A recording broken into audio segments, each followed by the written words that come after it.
Speaker, the President of the United States, George W. Bush. All right. Thanks for having me. Thank you. Please be seated. Not a bad introduction by a cowboy.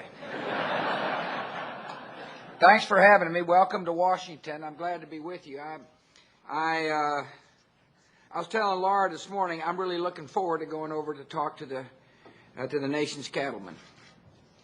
I appreciate being with people who understand the importance of faith, family, hard work, good values. I like to remind people every day is Earth Day if you make a living off the land.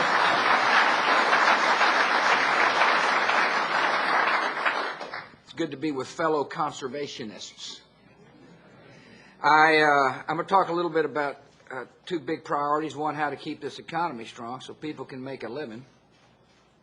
And secondly, how this country needs to stay resolved and firm in protecting the security of our country. And I appreciate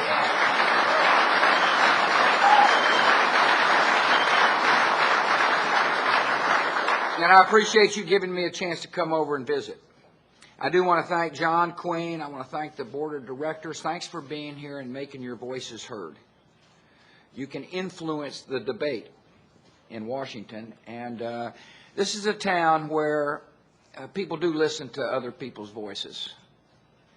I've got a few suggestions for you when you go up to Capitol Hill. But before I give them, I do want to recognize Senator Craig Thomas from the state of Wyoming and Marilyn Musgrave from Colorado. Appreciate you all both being here.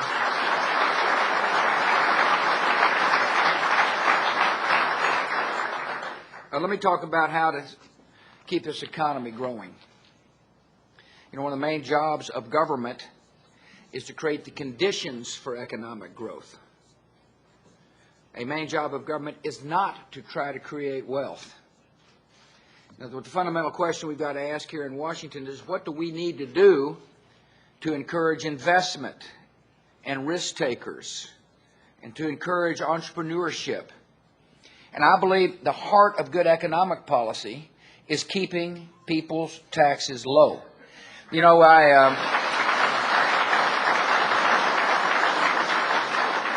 the reason I say that is there's a fundamental debate in Washington when you really get down to it.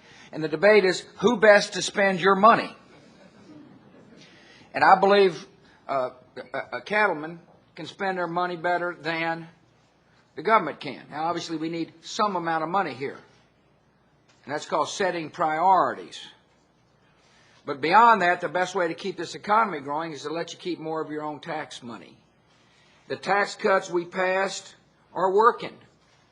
You know, when you cut the individual tax rates, you affect farmers and ranchers. Many farmers and ranchers are subchapter S corporations or limited partnerships or sole proprietorships, which means you pay tax at the individual income tax level. And if you're worried about a vibrant agricultural economy, it makes sense to let those who work the land keep more of their own money so they can invest, so they can make the necessary changes so that their businesses can remain vibrant. I say tax cuts work. Since we enacted major tax reform in 2003 in response to recession and a terrorist attack, this economy of ours has created more than 7 million jobs, new jobs, and it's expanded 13%. The tax cuts are working, and the United States Congress needs to make those tax cuts permanent.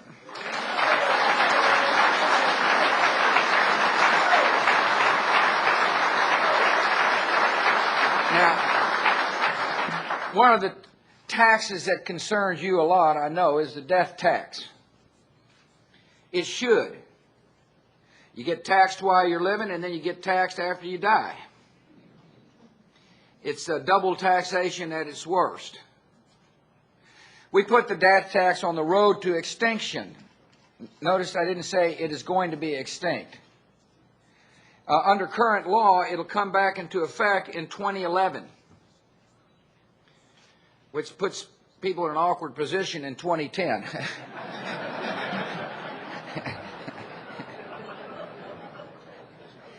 I really believe Congress needs to pay attention to the effects of the death tax on our farmers and ranchers. If people are concerned about keeping land in the hands of the family rancher, the best way to do so is to get rid of the death tax for those who ranch the land, once and for all.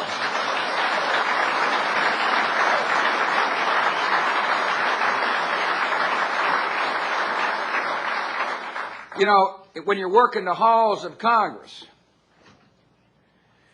I hope you work hard on the death tax issue. There's no excuse not to get rid of it. Now you'll hear people say, we don't want to give tax relief to the billionaires. Okay, fine. But let's put a bill on the President's desk that respects the ranchers of the United States of America and the farmers and the small business owners, and I'll sign it.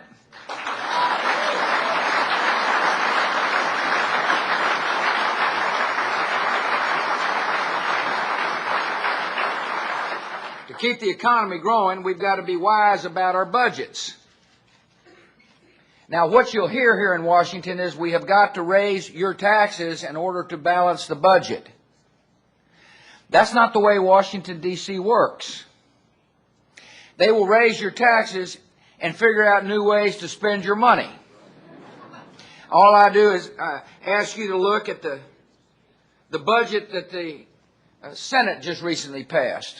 You know, we changed hands here in Washington in the Senate and the House, and the new leadership there in the Senate passed a new budget which raises taxes so they can increase spending, and the House is looking at the same type of approach. I have a different view. My attitude is keep the taxes low so the economy grows to generate more tax revenues, and don't overspend. To set priorities with the people's money, not try to be all things to all people. And so I submitted a budget to the House and the Senate that balances the budget in 5 years without raising one dime on the working people of the United States of America.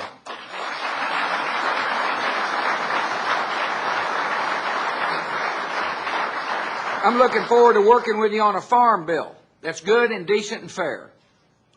I just put up submitted some ideas to our Secretary of Agriculture, Mike Johann. I want to remind you that in the bill we submitted to Congress, we asked for a $17 billion increase in conservation spending over a 10-year period. That's an increase over the last farm bill. That includes money for CRP and a 30% increase for EQIP. The reason plus a $1.75 billion on water conservation programs. I think this is a wise use of our money. I'm interested in a farm bill that enhances conservation, that recognizes the contribution our ranchers make, that is fair, that is reform-oriented, and helps us compete in the global marketplace. I appreciate your efforts to work on a good farm bill. I'm looking forward to working with you on it. Finally, to keep the economy growing, we ought to open up markets for U.S. goods and services. If you're interested in economic vitality and growth, the way to encourage that growth is to find new markets for U.S. products. And I want to spend a little time talking about trade today. Last year, the United States exported $1.4 trillion worth of goods and services. It makes us the largest exporter in the world. To me, that says is that when we have opportunities that are fair, we produce the kinds of goods and services people want to buy. Every time we break down a barrier to trade, it makes it more likely somebody who's raising a cow will have an opportunity to sell that cow into a better market. Free trade lowers consumer prices. In other words, when you open up trade, it's good for consumers. Trade is good for people working. I don't know if you realize this or not, but jobs supported by exports pay wages that are 13 to 18% higher than the average.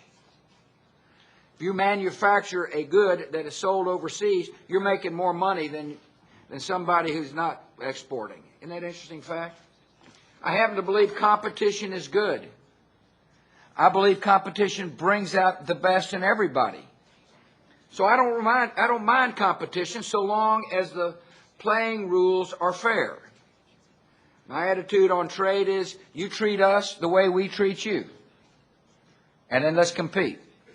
America's 5% of the world's population, which means 95% of the rest of the world are potential customers for things that we grow or manufacture. I think it's good business to open up trade agreements. When I came into office, we only had trade agreements with 3 nations. Now we have 11 of them in force, and more on the way. The countries that America has free trade agreements with represent 7% of the world's GDP, yet they account for 43% of our exports. The reason I bring this up to you is there's a lot of room for expansion when it comes to trade. There's a lot of opportunity. And so this administration is committed to open up markets, and there's a vital vote getting ready to come up in front of up to the Congress, and that is agreements that we have cut with Peru, Colombia, and Panama. I believe these are important markets for you and important markets for U.S. goods and services. Congress needs to make sure that they send an affirmative message when it comes to trade on these 3 agreements. Now, trade obviously creates issues. We end up with disputes and opportunities for people to make mischief when it comes to trade. People to use excuses for not opening up markets, and we went through one of those periods with you all, and that is with the BSC issue. BSC was discovered in 2003, and we worked with our cattle folks aggressively to address the issue, to prevent further introduction and spread of the disease. In other words, there was a proactive effort by government and the cattle raisers to address the issue. During the last 3 years, we've conducted over 800,000 tests to assess the health of our cattle herds. Thanks to these and other science-based measures, we've helped the farmers and ranchers manage any possible BSE risk in the cattle population. And today, because of our collaborative efforts and a strong scientific approach to dealing with BSE, we can say to global consumers with complete assurance, American beef is safe and it is good to eat.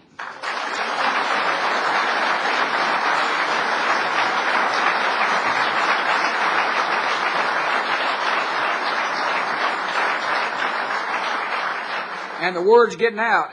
2006, exports of beef and beef products totaled more than $2 billion. That's nearly a 50% increase from 2005. It's not at the levels we want, but there has been some improvement in sales. And that's important for you. The more markets there are that are open for your product, the easier it's going to be for you to make a living. And I understand that. And it's important for Congress to understand that as well. Today, more than 100 countries have fully or partially opened their markets to U.S. beef. The objective of this administration, however, is to make sure that they're not better than partially opened. They're fully open, including to countries like Japan and Korea. We're also working to open up markets that have still got a ban on our imports. In other words, this is an important part of our foreign policy. When I'm talking to leaders and they've got an issue with American beef, it's on the agenda. So if you want to get the attention of the American people in a positive way, you open up your markets to U.S. beef. People understand that when it comes to being treated fairly in the world marketplace.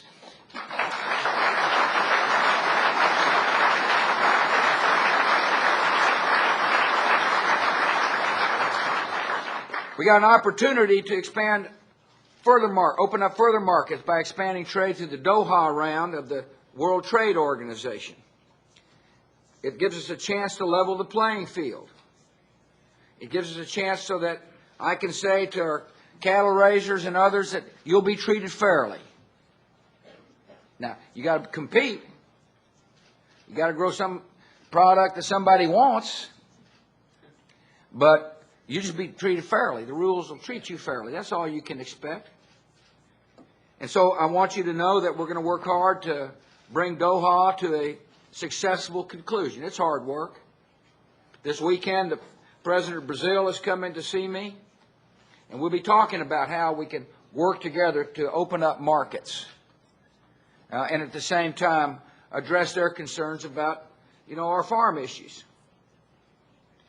The only way that we can complete Doha and make headway on other trade agreements, however, is for Congress to extend trade promotion authority. This authority allows the President to negotiate complicated trade deals and then send them to the United States Congress for an up or down vote on the whole agreement. Presidents of both parties have considered this an incredibly important tool for completing trade agreements. In other words, our trade partners have got to say, if that's the deal we negotiate, that's the one that somebody's going to have to vote up or down on. You can't negotiate a deal, in fairness, with the United States if you think it's going to be changed on the floor of the Congress. So the up or down vote is important to get, and that's what you get when you get trade promotion authority. And yet, this authority will expire on July the 1st, unless Congress acts. And I want to thank the National Cattlemen's Beef Association for joining with the administration and other organizations in urging the Congress to renew trade promotion authority.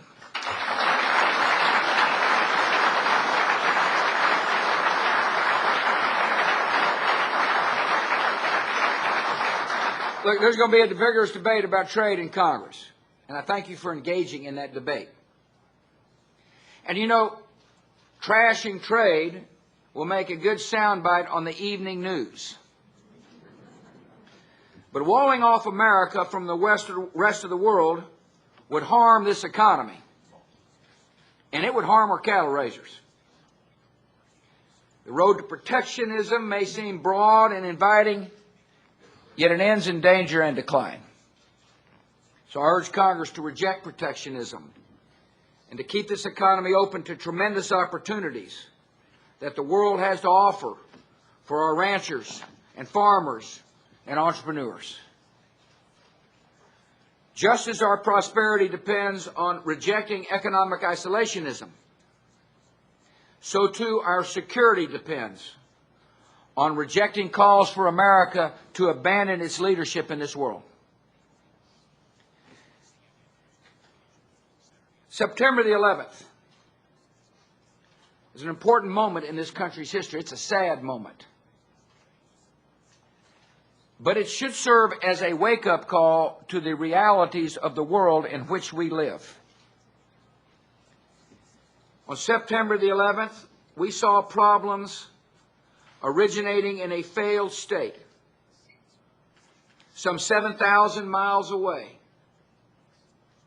that affected how we live. See, September the 11th was not only a day we were attacked, it is a day that our country must never forget, and the lessons of that day must never be forgot, that what happens overseas matters here at home. It may be tempting to say, oh, just let it run its natural course. But for me, allowing the world to run its natural course, which could lead to more violence and hatred, would end up reducing the security of the United States, not enhancing the security. And our biggest job in America, the biggest job of this government, is to protect you from harm. I think about it every day. And so do a lot of other good, decent citizens of this country. The best way to protect this country is to defeat the enemy overseas so we don't have to face them here at home.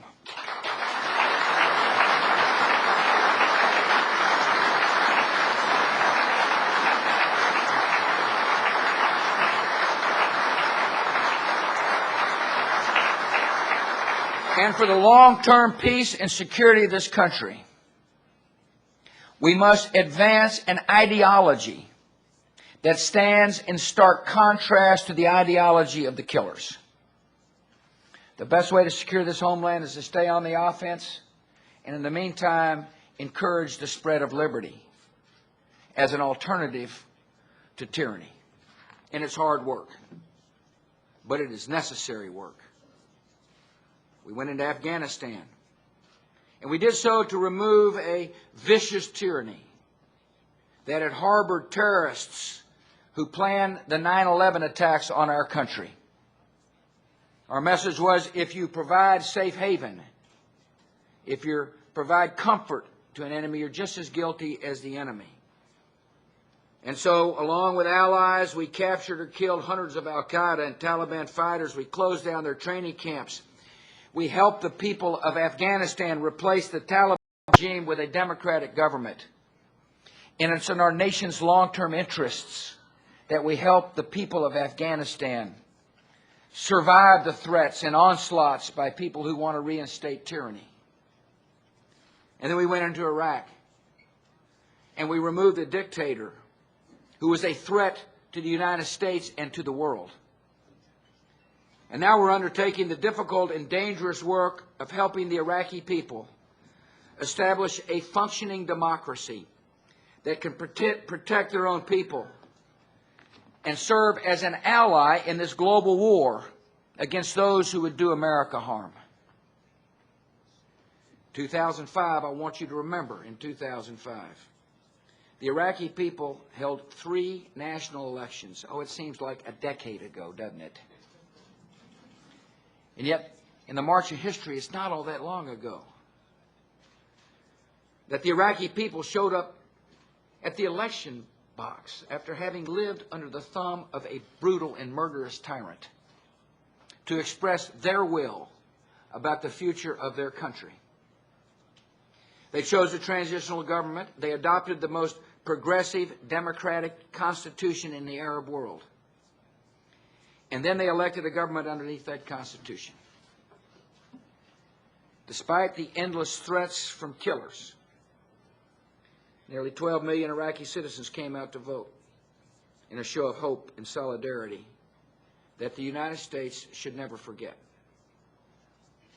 The thinking enemy watched all this. See, there are some who can't stand the thought of a free society emerging in their midst. And this enemy escalated attacks. Al-Qaeda is very active in Iraq. And they and other Sunni extremists blew up one of the most sacred places in Shia Islam, the Golden Mosque of Samarra. Why did they do that? They did that to provoke retaliation. They did that to cause people to take up arms themselves. And they succeeded. Radical Shia elements, some of whom have received support from Iran, increased their support of death squads, and then the situation began to escalate. And so I had a choice to make. Last fall, I looked at the facts. I consulted with a lot of folks in Congress and our military commanders. And my choice really boiled down to this: do we withdraw our troops and let violence spiral out of control, let this young democracy fail? Or do I send reinforcements to help the Iraqis quell the violence and secure their capital? In other words, we give them breathing space to get on the path of reconciliation so that this young democracy could survive. Well, I weighed the options, and the military commanders and I concluded that the consequences of withdrawal would be disastrous for the United States of America. And let me tell you why. If we were to step back from Baghdad before it was more secure, before the government could secure its own capital, it would leave a security vacuum. And into that vacuum could quickly come Sunni and Shia extremists, bolstered by outside forces. A contagion of violence could spill out across the country, and in time, the violence of these emboldened extremists could affect the entire region. The terrorists could emerge from chaos. See, they benefit when the situation is chaotic, with new safe havens to replace the one they had lost in Afghanistan. There's no doubt in my mind that their intention is to try to strike us again. and they need the resources and the safe haven to do so. If we were to abandon this young democracy to chaos, it would embolden these extremists. It would enable them to be able to recruit more. It would give them new resources from which to plot and plan.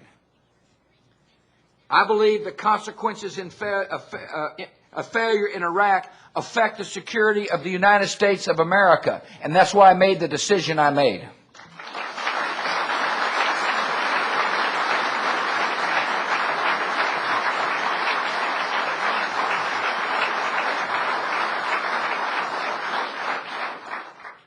And so instead of retreating, we reinforced.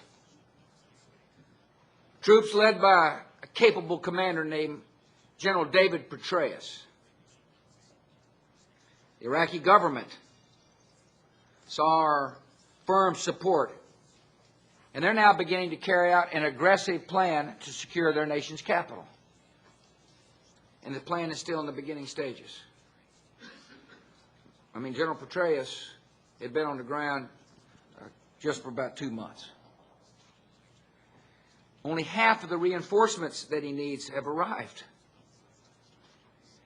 And he says it's going to be early June before all the troops that are dedicated to the operation are even in place. In other words, I've sent reinforcements into Baghdad with a new commander, with a plan to help the Iraqis secure the capital. A plan that we believe will be successful. He's been there for about 2 months. Half the troops that he needs have arrived. And look, I recognize it's going to require a sustained, determined effort to succeed. I know that. And there's some early signs that are encouraging. For example, the Iraqi leaders appointed a commander for Baghdad who's working closely with our generals. The last of the 9 Iraqi surge battalions arrived in the Iraqi capital. In other words, they said, we're going to commit troops to this plan to secure the capital, and they're delivering. The Iraqis are showing up. Iraqi leaders have lifted restrictions that once prevented Iraqi and American forces from going into areas like Sadr City. You've been reading about Sadr City. Well, my attitude is murderers are murderers, and they ought to be brought to justice. And so any political restrictions preventing our people are being lifted. The Iraqis in their lead, we're helping them. We're now setting up checkpoints across Baghdad. When I say we, that is the Iraqis with American help. They're hardening perimeters around markets and areas that have been targets for these spectacular attacks, all aimed at shaking the confidence of the American people and shaking the confidence of the Iraqi people. We've got joint security stations throughout the Iraqi capital. In the past, we would clear an area, and then we'd go home, and then the insurgents or killers would move back in. Now we've got a strategy of clear, hold, and that's what that means, and then using money to help reconstruct Iraq. By the way, most of the money is coming from the Iraqis. They just put out a $10 billion reconstruction budget. That's what we expect. A government of and by the people should be spending the people's money to help rebuild their country. American forces are now deployed 24 hours in these neighborhoods. And guess what's happening? The Iraqi people are beginning to gain confidence. Support from the Iraqi people can be measured by the tips our people are getting. There are people saying so-and-so's over here, cache of weapons over there. And we're using the tips to aggressively pursue. We've launched successful operations against Shia extremists. We've captured hundreds of fighters that are spreading sectarian violence. In other words, we're after killers. We don't say this religious group or this religious group. We're saying if you're trying to destabilize this young democracy, the Iraqis, with coalition help, are coming after you. Last week, we captured a Shia extremist leader and his associates who were implicated in the kidnapping and murder of 5 U.S. soldiers in Karbala. Last month, American and Iraqi forces uncovered more than 400 weapons caches. We're conducting dozens and dozens of operations on a daily basis throughout that country with the Iraqi forces. See, ultimately, the Iraqis are going to have to defend themselves. Ultimately, it is their responsibility. That's what the 12 million people who voted want. We just need to give them some breathing space so they can gain their confidence and have the capabilities necessary to protect this country. We're destroying bomb factories. Just last week, we captured the head of the al-Qaeda bomb network responsible for some of the most horrific bombings in Baghdad. Interesting, I mentioned al-Qaeda. Al-Qaeda wants us to fail in Iraq. This is what their leaders have clearly said. And they're willing to kill innocent women and children to achieve their objectives. The missions I described are only the opening salvos in what is going to be a sustained effort. Yet the Iraqi people are beginning to see positive changes. I want to share with you how two Iraqi bloggers, they had bloggers in Baghdad, just like we got here. Describe. Displaced families are returning home. Marketplaces are seeing more activity. Stores that were long shuttered are now reopening. We feel safer about moving in the city now. Our people want to see this effort succeed. We hope the governments in Baghdad and America do not lose their resolve. I want to read something that Army Sergeant Major Chris Nadeau says. The guy's on his second tour in Iraq. He says, I'm not a Democrat or a Republican. I'm a soldier. The facts are the facts. Things are getting better. We're picking up momentum. These are hopeful signs, and that's positive. Yet, at the very moment that General Petraeus' strategy is beginning to show signs of success, the Democrats in the House of Representatives have passed an emergency war spending bill that undercuts him and the troops under his command. This bill would damage our effort in Iraq three ways. First, the House bill would impose restrictions on our commanders in Iraq, as well as rigid conditions and arbitrary deadlines on the Iraqi government. It would mandate a precipitous withdrawal of American forces if every one of these conditions is not met by a date certain. Even if they are met, the bill would still require that most American forces begin retreating from Iraq by March 1st of next year, regardless of conditions on the ground. It's unclear what the military significance of this date is. What is clear is that the consequences of imposing such a specific and random date for withdrawal would be disastrous. If the House bill becomes law, our enemies in Iraq would simply have to mark their calendars. They spend months ahead plotting how to use their new safe havens once we were to leave. It makes no sense for politicians in Washington, D.C. to be dictating arbitrary timelines for our military commanders in a war zone 6,000 miles away.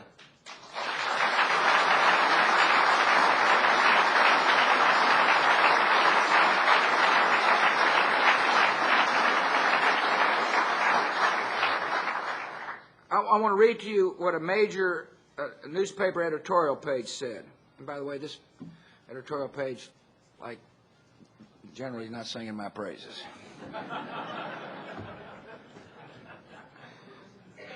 Imagine if Dwight Eisenhower had been forced to adhere to a congressional war plan in scheduling the Normandy landings. Or if in 1863, President Lincoln had been forced by Congress to conclude the Civil War the following year.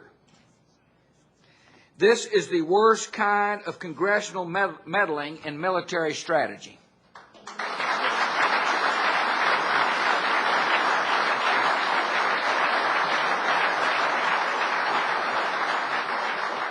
Second, the House bill also undermines the Iraqi government and contradicts the Democrats' claim that they simply want to help the Iraqis solve their own problems.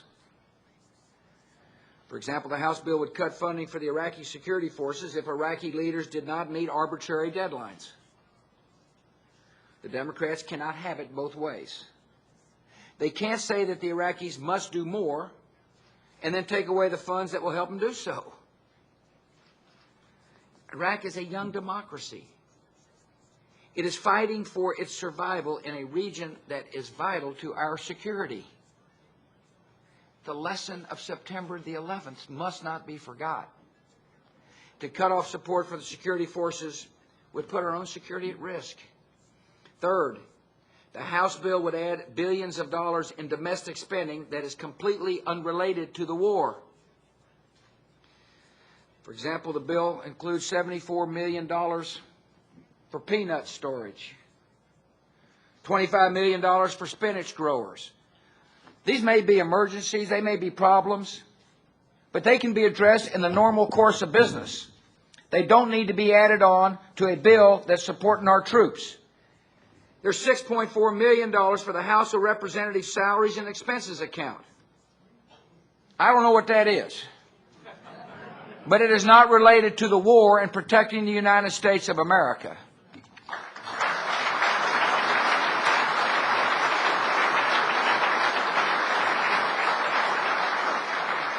This week, the Senate is considering a version that is no better. The Senate bill sets an arbitrary date for withdrawal. It also undermines the Iraqi government's ability to take more responsibility for their own country by cutting funds for Iraqi reconstruction and law enforcement. And just like their colleagues in the House, Senate Democrats have loaded their bill with special interest spending. The bill includes $40 million for tree assistance.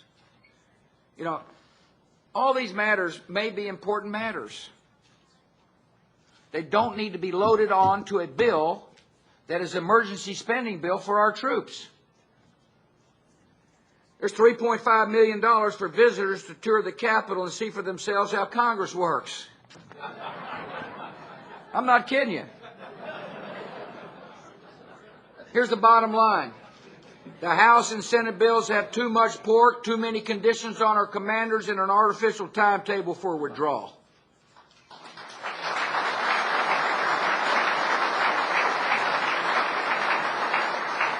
And I have made it clear for weeks. If either version comes to my desk, I'm going to veto it.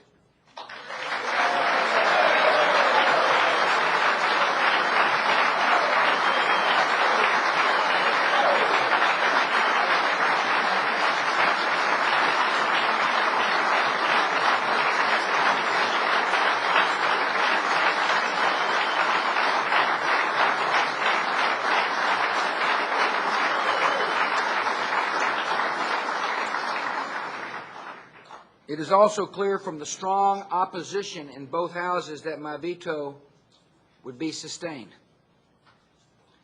Yet Congress continues to pursue these bills. And as they do, the clock is ticking for our troops in the field. Funding for our forces in Iraq will begin to run out in mid-April. Members of Congress need to stop making political statements and start providing vital funds for our troops. Need to get that bill to my desk so I can sign it into law.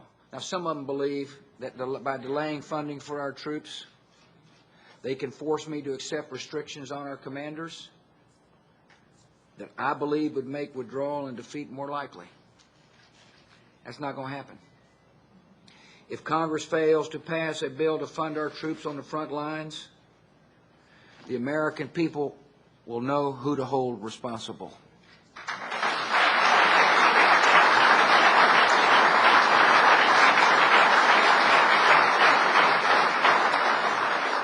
Our troops in Iraq deserve the full support of the Congress and the full support of this nation.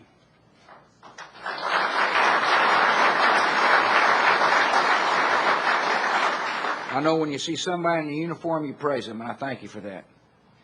We need to praise those military families, too, that are strong, standing by their loved one in this mighty struggle to defend this country. They risk their lives to fight a brutal and determined enemy, an enemy that has no respect for human life. We saw that brutality in a recent attack. Just 2 weeks ago, terrorists in Baghdad put 2 children in the back of an explosive-laden car, and they used them to get the car past a security checkpoint. And once through, the terrorists fled the vehicle and detonated the car with the children inside. Some call this civil war, others call it emergency. I call it pure evil. And that evil that uses children in terrorist attack in Iraq is the same evil that inspired and rejoiced in the attacks of September the 11th, 2001. And that evil must be defeated overseas so we don't have to face them here again.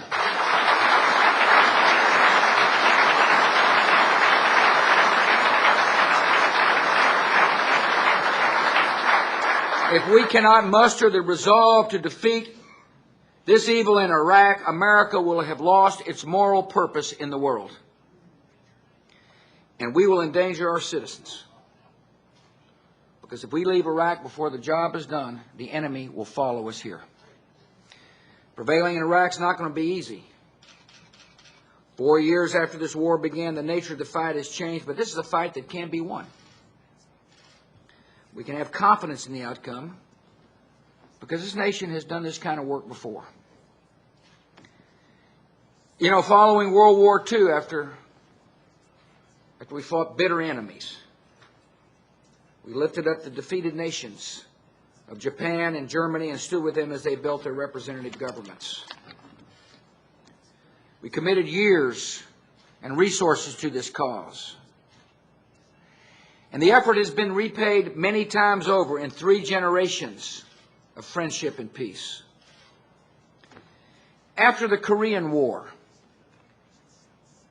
had you predicted that Korea would have been a major trading partner in the world, or Japan would have been a major trading partner in vibrant economy, or China would be developing an open market, and the Far East would be relatively peaceful, they'd have called you a hopeless idealist.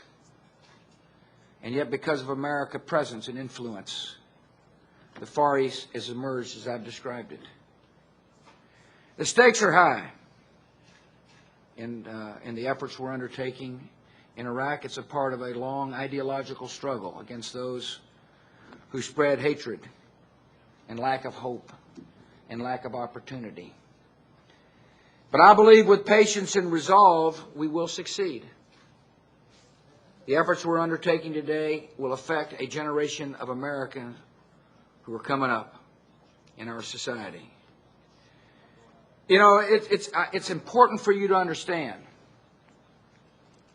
that the Iraqi people want to live in freedom and peace. I believe strongly in the universality of liberty. I believe people want to be free. And if given a chance, they will take the risk necessary to be free. And that's what's happened in Iraq. We see the desire for liberty in Iraqi soldiers who risk their lives every day. We see the desire in the shopkeepers and civic leaders who are working to reform their neighborhoods. We see it in the desire of Iraqi moms and dads who want the same thing for their children that we want for our children. If we stand by the Iraqi people today and help them develop their young Iraqi-style democracy, they're going to be able to take a responsibility for their own security. And when that day comes, our forces can come home.